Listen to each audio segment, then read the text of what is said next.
Buenos días, ¿me pueden escuchar? Hola, buen día. Buen día, doctor. ¿Se le escucha?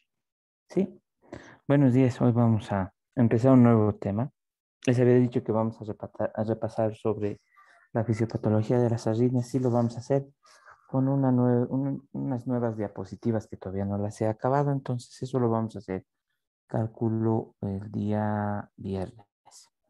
Entonces, para no retrasarnos, vamos a hablar sobre lo que es el pericardio y algunas patologías que son frecuentes y algunos aspectos fisiopatológicos que nos ayudan a identificar las manifestaciones clínicas que pueden presentar estas patologías y también nos ayudan a poder decidir las conductas terapéuticas que vamos a tomar. Como han debido ver durante todo este tiempo, la fisiopatología tiene esa finalidad de que sepamos el porqué de muchos aspectos de la medicina, la semiología, la parte terapéutica, etcétera. Entonces, ahora vamos a hablar del pericardio.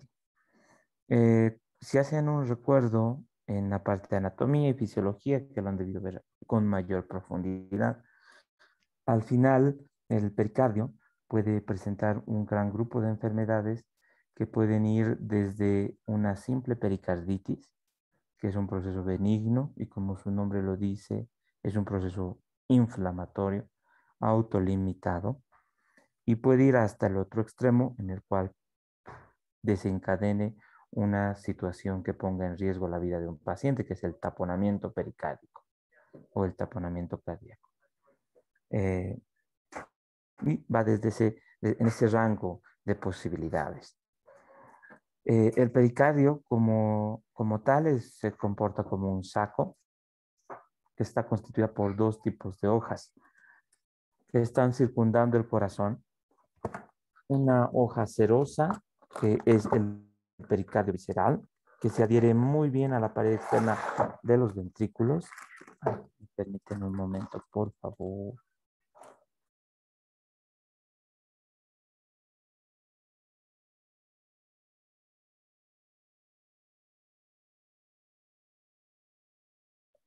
Ahora sí. Entonces está constituida por dos tipos de hojas.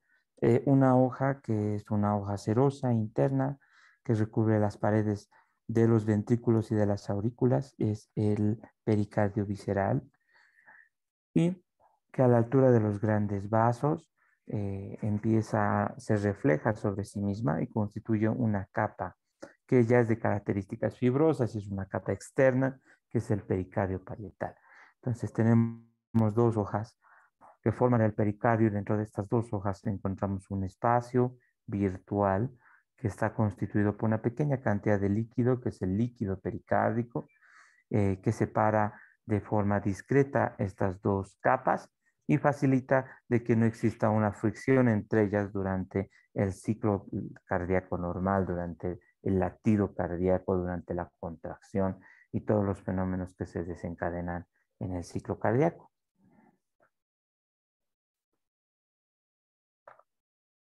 Bueno, ¿cuáles son las funciones del pericardio? Las funciones del pericardio, una de ellas es que mantiene fijo el corazón en el mediastino. Y de esta forma también limita sus movimientos en torno a la vecindad en la cual se encuentra. Entonces, es un medio, una estructura que sirve para poder fijar y poder mantener en un determinado punto al corazón y a los grandes vasos. Tiene una función en que logra impedir la dilatación extrema del corazón durante los cambios súbitos y los incrementos súbitos de volumen que se pueden presentar en determinadas patologías. En cambios, hablando de cambios agudos, ¿no? Los cambios crónicos van a ser más adaptados y el pericardio se va a moldar a poder dar espacio a la dilatación que se presente en situaciones progresivas. Y por otra parte, cumple una función de barrera porque permite y limita la diseminación de otras infecciones que pueden proceder de la vecindad, por ejemplo, de los campos pulmonares. Entonces cumple funciones para fijar el corazón, los grandes vasos, cumple una función para contener a las cavidades del corazón, evitar su distensión y su dilatación en cambios agudos. Y por último, como una barrera de protección. La presión dentro del pericardio, que está constituido con la cantidad de líquido pericárdico que es pequeña, aproximadamente entre 15 y 20 ml, va a ser una presión negativa, que es de menos 5 milímetros de mercurio durante la inspiración y hasta más 5 milímetros de mercurio durante la expiración. Entonces, negativa en la inspiración y se vuelve positiva durante la expiración. Bueno, vamos a hablar ahora en específico de tres patologías: de la pericarditis aguda, del derrame pericárdico y del taponamiento pericárdico. Algunas de ellas, como la pericarditis aguda, está en torno a un tema que hemos visto, que ya es inflamación. Entonces resulta que se relacionan y vamos a entender la mejor si es que repasamos el tema de inflamación. Y en relación a lo que es el derrame, sí vamos a hacer un énfasis en relación a las causas por las que se producen los derrames pericárdicos, y en taponamiento vamos a hacer énfasis a la situación por la cual pone en riesgo la vida del paciente un taponamiento pericárdico y cómo podemos diagnosticarlo, cómo se realiza el tratamiento según sus aspectos fisiopatológicos. La pericarditis aguda es una afección frecuente del pericardio. Es una pericarditis aguda que, como su nombre lo dice, es un proceso inflamatorio.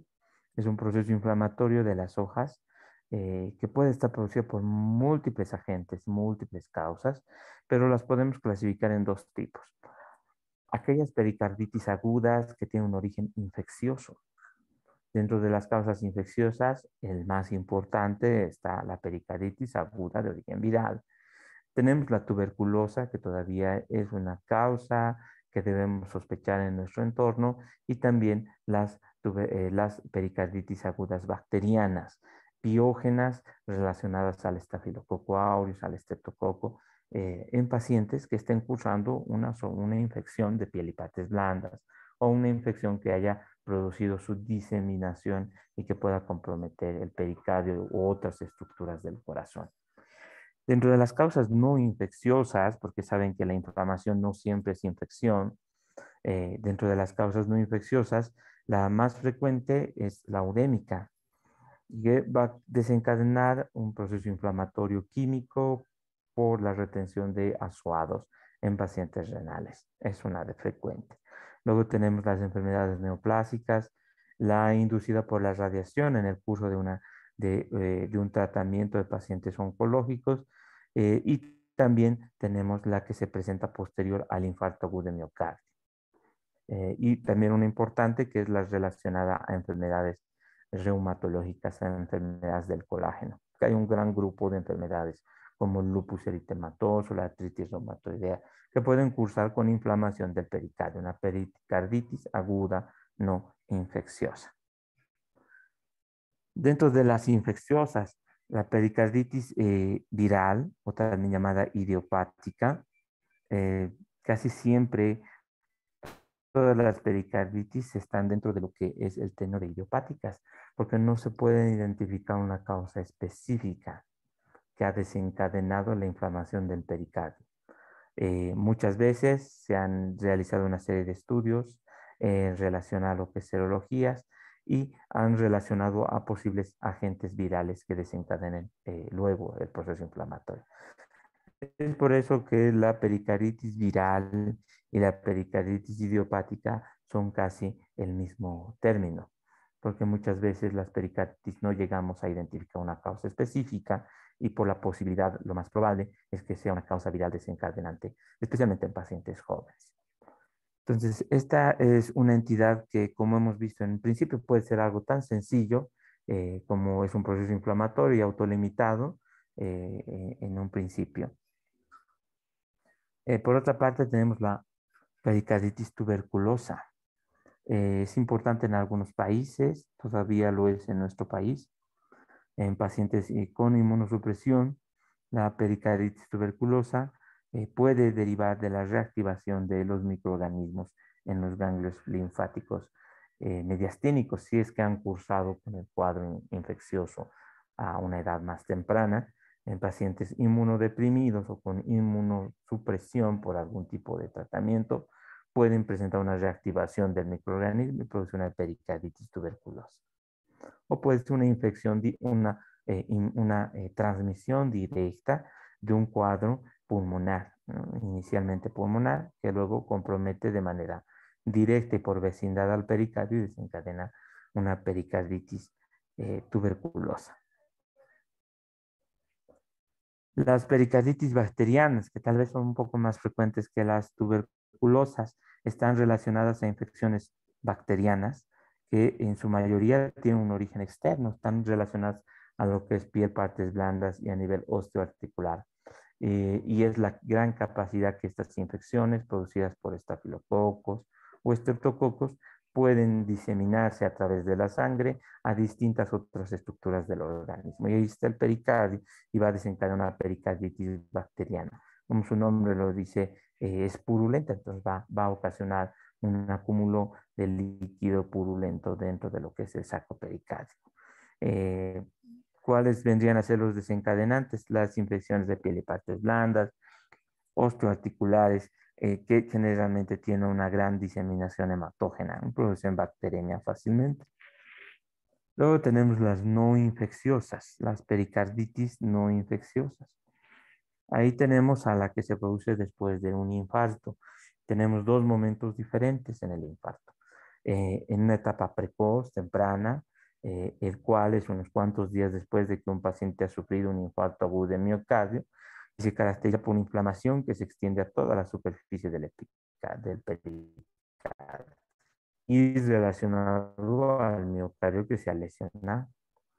Es una causa de dolor anginoso que puede de alguna coronaria, pero es una inflamación del pericardio. El segundo tipo de pericarditis en un paciente con infarto es aquella que se denomina como síndrome de Dressler, que se desarrolla a partir de las 2 semanas de que un paciente ha sufrido un infarto por el miocardio o incluso meses después de haber sufrido un IAM. Su causa es desconocida, pero se piensa que tiene un origen autoinmune que está producido por la liberación de antígenos a partir de células miocárdicas necróticas que se han dañado durante el infarto. También es otro momento en el cual debemos sospechar de una pericarditis. La pericarditis urémica es cada vez menos frecuente, pero es una complicación grave. La pericarditis urémica es esa inflamación del pericardio, que como vamos a ver, sus manifestaciones clínicas, lo que predomina es el dolor, un dolor precordial, que puede hacer incluso sospechar o que puede hacer dudar sobre un probable síndrome coronario agudo.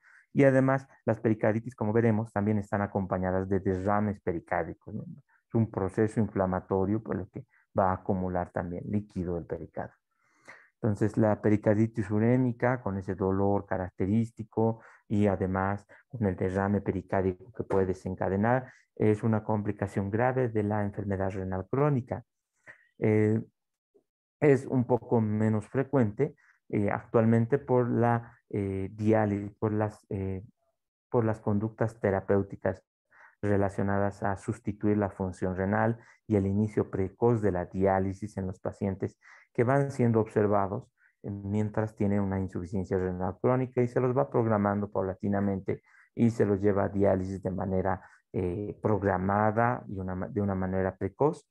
Entonces va a ser menos frecuente que encontremos un paciente con pericarditis urémica, que era más frecuente antes en pacientes renales crónicos que rápidamente avanzaban a una enfermedad terminal y que nunca habían hecho controles previos y que venían completamente, venían completamente inestables, ¿no? Venían muy urémicos, muy acidóticos, reteniendo grandes cantidades de potasio y azuado, lo que producía o daba la frecuencia de esta pericarditis. Entonces es menos frecuente ahora con la diálisis bien establecida, hay una diálisis precoz. La pericarditis asociada a enfermedades del tejido conectivo, esta sí todavía sigue siendo frecuente, a tal punto que muchas veces, especialmente en las mujeres, cuando se diagnostica una pericarditis, un dolor precordial, y se evalúa en un ecocardiograma la presencia de un derrame pericárdico, aunque sea muy pequeño, y eso ratifica la posibilidad de que tenga una inflamación del pericardio y un derrame, especialmente en las mujeres, hace sospechar de la posibilidad de una enfermedad del colágeno, un lupus eritematoso, una artritis reumatoidea, y puede incluso ser un signo inicial de alguna colagenopatía que debamos estudiar. Entonces, esto sí es todavía frecuente. Bueno, entonces, las pericarditis como tal, tenemos las infecciosas y las no infecciosas. Las pericarditis virales son las más frecuentes. Generalmente son las denominadas idiopáticas porque no se encuentra una causa. Debemos sospechar siempre en una pericarditis con un derrame pericárdico en nuestro medio, una pericarditis tuberculosa. Debemos mandar muestras y hacer una análisis adecuada. La pericarditis purulenta asociada a otros focos de infección que tal vez sean evidentes, como una celulitis, una infección de piel y partes blandas, y que a eso se añada un dolor precordial o un derrame pericárdico, pues la posibilidad de una pericarditis bacteriana. Las no infecciosas, la urémica y también la asociada al tejido conectivo en una etapa temprana, precoz, y en una etapa tardía. ¿Qué es lo que se produce? Un proceso inflamatorio. Una pericarditis se va a caracterizar por esas tres fases. Una fase de vasodilatación local con un gran trasudado de líquido, con un contenido de proteínas, carente de células hacia el espacio pericárdico. Y esto es una característica de la pericarditis, la presencia de un derrame pericárdico, porque la primera etapa del proceso inflamatorio y la vasodilatación local de ese pericardio que se ha inflamado por una causa infecciosa o no, va a ocasionar el aumento del líquido pericárdico y eso se va a ver o se va a diagnosticar como un derrame pericárdico. Luego tenemos una etapa en la cual se produce un incremento de la permeabilidad vascular, en la cual ya va a haber una fuga de mayor cantidad de proteínas al espacio pericárdico, también mayor frecuencia de que se presente un derrame pericárdico, y por último, una etapa exudativa leucocitaria, en la cual los neutrófilos van a empezar a ser las células predominantes de este proceso inflamatorio, tanto en el tejido como también en el líquido. Cuando hemos visto en algún momento los leucocitos, especialmente los neutrófilos, sabemos que tienen un gran poder de contener y eliminar los agentes infecciosos, o incluso de poder limitar las lesiones autoinmunitarias. Estos productos que liberan para contener estos procesos inflamatorios, sean infecciosos o no, son aquellos que van a ocasionar la mayor estimulación a la inflamación. Son una serie de sustancias que producen dolor cuando hemos visto inflamación, un daño celular local y ciertos síntomas como la fiebre cuando se liberan interleucinas, y también el factor de necrosis tumoral cuando hemos hablado de fiebre. Por tanto, esta etapa en la cual los leucocitos son predominantes es importante para entender las características de este cuadro, ¿no? Proceso inflamatorio, dolor precordial, la posibilidad de que presente fiebre, es una característica. ¿De qué aspectos puede venir el líquido? Hemos dicho de que las pericarditis van a estar acompañadas siempre de un derrame pericárdico y eso es lo que ayuda a su diagnóstico.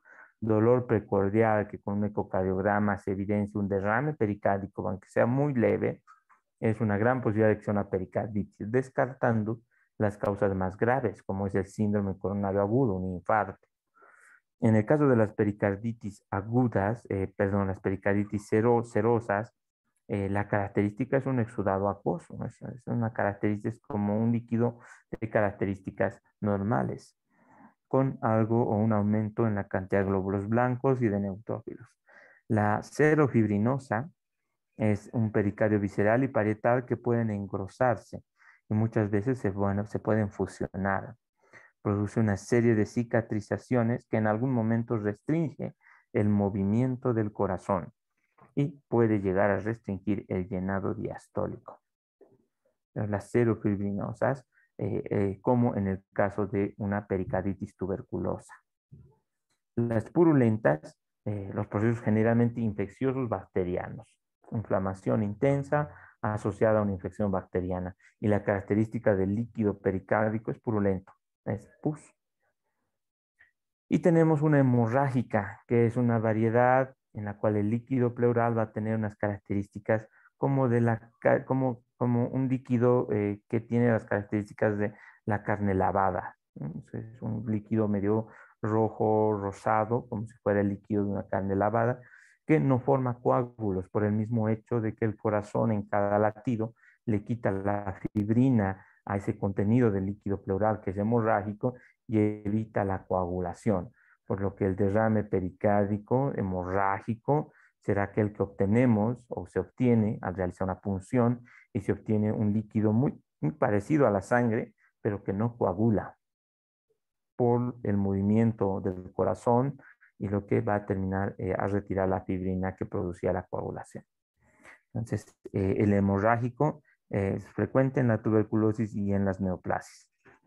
En la pericarditis serosa, en procesos autolimitados, virales generalmente, serofibrinosa en pacientes con tuberculosis, la purulenta en bacterianas y la hemorrágica en también tuberculosis o la inducida por neoplasias o metástasis en pericardio. Bueno, entonces, ¿cuál es la característica de este proceso inflamatorio del pericardio? Que es posiblemente una causa no infecciosa o posiblemente una causa infecciosa. Si es infecciosa, muchas veces es idiopática y seguramente es un antecedente viral que tal vez no encontremos. Y si no es infecciosa, tendremos que buscar algunas causas. Dentro de ellas, frecuentemente está la uremia y las colagenopatías. Eh, este, esta pericarditis que está asociada con un derrame pericárdico que puede tener múltiples características, desde ser seroso, como en el cuadro viral, puede ser purulento en las infecciones bacterianas piógenas, puede ser serofibrinoso en la tuberculosis, hasta sanguinolento en la tuberculosis y en las metástasis. Va a tener una característica que es propia de los procesos inflamatorios y de la liberación de esas sustancias de inflamación que hemos visto. Se desencadena el dolor torácico, la fiebre que puede estar presente. Saben que fiebre no es sinónimo de infección y esto es por la liberación de esas sustancias proinflamatorias, la interleucina 1, el factor de necrosis tumoral. El dolor puede ser muy intenso, se localiza en la región retroesternal, en la parte izquierda del precordial izquierda, es aguda y tiene una característica, varias características que nos pueden ayudar a distinguirla. Una de ellas es que puede ser de tipo pleurítica, lo que significa que es más intenso con la inspiración o con la tos. Puede variar con la posición y mejora al sentarse e inclinarse hacia adelante, es decir, estar sentado y abrazar las rodillas estando sentado, inclinándose hacia adelante, puede ocasionar una mejoría del dolor pleural, que lo diferencia del síndrome coronario agudo, que no va a mejorar en esa posición y que además no tiene ningún tipo de cambio con la inspiración o la expiración, como estamos viendo aquí. La disnea es también común, estaría relacionada a evitar la inspiración profunda para evitar el dolor que estos pacientes sienten, ¿no? Entonces, esa disnea que este paciente va a presentar va a ser por una respiración superficial, tratando de evitar la inspiración profunda, que es lo que le causa el dolor, y ese aumento de la frecuencia respiratoria y la taquipnia es lo que hemos visto también en otros temas, es lo que se traduce en esa sensación de falta de aire que un paciente tiene cuando su frecuencia respiratoria está aumentada y es lo que sabemos y la conocemos como disnea, la sensación subjetiva de falta de aire. Tenemos dolor torácico de ciertas características que se deben diferenciar del síndrome coronario agudo y tenemos la fiebre. Tenemos además ahora la disnea. Eh, el frote pericárdico. El frote pericárdico lo han de vivir mejor en semiología. Es la auscultación que es mucho mejor con el diafragma de fonoendoscopio, con el paciente inclinado hacia adelante, mientras el paciente va exhalando, se coloca en la pared del tórax y se puede escuchar un frote pericárdico que es similar a cuando ustedes se frotan el cabello, ¿no? Agarran dos mechones de cabello y lo frotan entre sí, pueden escuchar esa sensación, esto es un frote. Entonces, ese frote pericárdico que es reflejo del pericardio con una cantidad de líquido que no va a ser abundante, pero que es lo suficiente para producir un frote.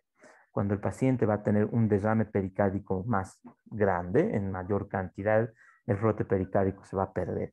Como hemos visto en la pericarditis, los derrames van a ser pequeños, pero muchas veces, algunas veces van a encontrar derrames masivos, como en la tuberculosis o en la uremia. Entonces, dolor, fiebre, disnea, la posibilidad de un frote pericárdico que refleja un derrame pericárdico leve y el frote en las dos hojas eh, del pericardio. Debemos utilizar otros estudios también y dentro de ellos tenemos el electrocardiograma. Eh, un 90% de los enfermos con un electrocardiograma van a presentar alteraciones con una pericarditis, presentan alteraciones en el electrocardiograma que nos ayudan a diferenciar de otras cardiopatías graves como el síndrome coronario agudo. Y esta es la elevación del segmento ST en la mayor parte de las derivaciones, lo que lo diferencia del síndrome coronario agudo. El síndrome coronario agudo, que es la oclusión de una arteria en específico, va a producir una elevación del ST, del segmento ST, pero como vamos a ver cuando veamos el síndrome coronario, o solo va a afectar algunas derivaciones dependiendo la rama o dependiendo la arteria que se haya afectado. Es decir, la coronaria derecha nos va a afectar D2, D3 y ABF. La parte anterior del ventrículo, la descendente anterior va a ser B1, B2 y de esa forma el síndrome coronario agudo puede identificarse la arteria que esté comprometida evaluando las derivaciones del electrocardiograma que tengan ese supradesnivel. En el caso de la pericarditis, el supradesnivel va a ser en la mayoría de las derivaciones, como es en este electrocardiograma. La otra característica es de que la elevación del segmento ST tiene la imagen como si fuera de una silla de montar, que si miran aquí es como si fuera una silla de montar, que es muy diferente a la del síndrome coronario agudo, que es como si fuera el de una lápida, es una rama ascendente rápida y descendente, entonces como una montaña, mientras que la pericarditis va a venir como una silla de montar y el compromiso de varias derivaciones. El ecocardiograma hemos dicho que va a presentar frecuentemente derrame y eso es lo que ayuda al diagnóstico cuando tenemos la sospecha, ¿no? El electrocardiograma con varias derivaciones, con elevación del ST en silla de montar y varias derivaciones, el dolor precordial, la posibilidad de fiebre, de ser un paciente joven, etcétera, y además un ecocardiograma que vea un derrame pequeño en el pericardio, es lo que nos ayuda al diagnóstico. El tratamiento es el reposo, alivia bastante el dolor y también analgésicos, AINES, antiinflamatorios, en algunos casos la colchicina que reduce la tasa de recurrencia y en pocos casos los corticoides cuando la colchicina y los AINES no son efectivos. En el caso de que sean derrames grandes, el drenaje. Y si es necesario evaluar las características del líquido, si es tuberculosis o si es purulenta, su cultivo y también estará relacionada al tratamiento específico para tuberculosis o si es que es una infección bacteriana, el tratamiento a esta infección. Pero generalmente si es urémica, la diálisis, si es idiopática y viral, AINES, analgésicos, en algunos casos colchicina y en muy pocos casos los corticoides para que mejore el paciente del proceso inflamatorio. ¿Mm? Entonces, esta sería la parte de lo que es pericarditis aguda. Y vamos a hablar sobre derrame pericárdico ahora. Todavía tenemos unos minutos. Les había mencionado que el espacio pericárdico tiene una cantidad que está hasta 20 ml aproximadamente de líquido pericárdico. Bueno, ahí dice hasta 50 ml de líquido. Es una cantidad muy pequeña. Resulta ser el ultrafiltrado del plasma, lo que ahí encontramos. Es decir, es plasma, pero que no contenga elementos celulares, no contiene proteínas, ni contiene otras estructuras de pesos moleculares más altos. Entonces es como plasma. Es secretada por las células mesoteliales que recubren la placa visceral y es reabsorbida por la placa, por el pericardio parietal. ¿Por qué se producen los derrames pericárdicos? El que hemos visto relacionado a la pericarditis es por el proceso inflamatorio. ¿Y cuál es el mecanismo fisiopatológico de la pericarditis en producir derrame pericárdico? Es el aumento de la permeabilidad. Y si ustedes ven y revisan fisiopatología del edema, son los mismos mecanismos. Entonces, el proceso inflamatorio de una pericarditis infecciosa o no infecciosa produce un aumento de la permeabilidad capilar y eso produce un exudado. Y ese exudado se traduce en derrame pericárdico. Otras causas fisiopatológicas del derrame pericárdico va a ser, hemos dicho, el aumento de la permeabilidad. También tenemos el aumento de la presión hidrostática, es decir, que haya una hipervolemia, que haya un aumento de la presión hidrostática que está relacionado a un aumento de volumen dentro de los vasos. Y eso se va a ver en pacientes con insuficiencia cardíaca, que sabemos que tienen, que cuando hemos hablado de insuficiencia cardíaca, hemos visto que las manifestaciones se producen por sobrecarga de volumen, por aumento de presión hidrostática que se transmite a la circulación pulmonar, a la circulación sistémica y también se traduce aquí y va a formar un derrame pericárdico. Luego tenemos el que se produce por disminución de la presión oncótica, que no haya proteínas. En la cirrosis, el síndrome nefrótico produce derrame pericárdico. Y la obstrucción linfática, que no se pueda evacuar por un adecuado drenaje linfático en las causas neoplásicas y tuberculosas. Vamos a quedar aquí y nos vemos el próximo día jueves. Gracias a todos ustedes y que tengan buen día. Hasta luego, doctor.